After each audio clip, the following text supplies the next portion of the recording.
एक नई साजिश एपिसोड। 12 इंसानों के जाने के बाद जंगल में फिर से शांति लौट आई। नदी में पानी बहने लगा, पेड़ हरे भरे हो गए और सभी जानवर चैन से रहने लगे। लेकिन मोगली को अभी भी कुछ अजीब महसूस हो रहा था। एक रात जब सब सो रहे थे, बगीरा ने मोगली को जगाया। मुझे इंसानों की गंध फिर से महसूस हो रही है, बगीरा ने फुसफुसाया। मोगली चौकन्ना हो गया। क्या वे लौट आए हैं? बलू और लाली को साथ लेकर वे जंगल के किनारे पहुंचे। वहां उन्होंने कुछ इंसानों को अजीब मशीनों के साथ देखा। ये अब आग नहीं, कुछ और कर रहे हैं, बलू ने चिंतित होकर कहा। मोगली ने गौर किया कि इंसान इस बार जमीन के नीचे खुदाई कर रहे थे।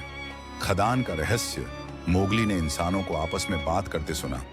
हमें जमीन के नीचे की खनिज चाहिए। अगर हमें जंगल से इसे निकालना है तो हमें इसे पूरी तरह काटना होगा।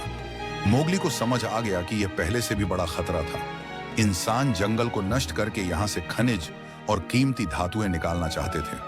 अगर उन्होंने खुदाई जारी रखी तो जंगल की जड़ें कमजोर हो जाएंगी और पूरा जंगल नष्ट हो सकता है, लाली ने कहा। बघीरा ने गुर्राकर कहा, हमें इन्हें रोकना ही होगा। जंगल की आखिरी लड़ाई। मोगली ने फिर से जंगल की सेना को इकट्ठा किया। हाथी अपने भारी पैरों से इंसानों की खुदाई वाली जगह पर मिट्टी डालने के लिए तैयार थे।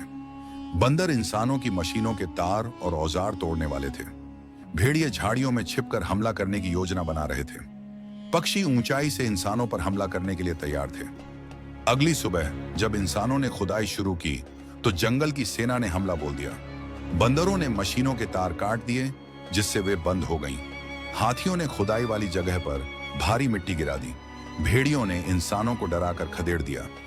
पक्षियों ने उन पर झपट्टा मारा, जिससे वे हड़बड़ा गए। इंसानों ने देखा कि उनकी मशीनें बेकार हो गईं और जंगल के जानवरों की ताकत से वे हार गए। ये जंगल हमारे लिए नहीं है, वे चिल्लाए और हमेशा के लिए भाग गए। जंगल हमेशा जीवित रहेगा। जब इंसानों का खतरनाक हमला टल गया तो जंगल के सभी जानवर इकट्ठा हुए। मोगली ने मुस्कुराकर कहा, जंगल हमारी आत्मा है। जब तक हम इसे बचाने के लिए एकजुट रहेंगे, यह हमेशा जीवित रहेगा। बलू ने हंसकर कहा, अब मैं चैन से सो सकता हूं। बगीरा ने आसमान की ओर देखा और कहा, लेकिन हमें हमेशा सतर्क रहना होगा, क्योंकि जंगल को बचाने की लड़ाई कभी खत्म नहीं होती। सभी जानवर खुशी से झूम उठे और जंगल फिर से शांति और हरियाली से भर गया। जंगल हमेशा जीवित रहेगा। पार्ट 13 देखने के लिए सब्सक्राइब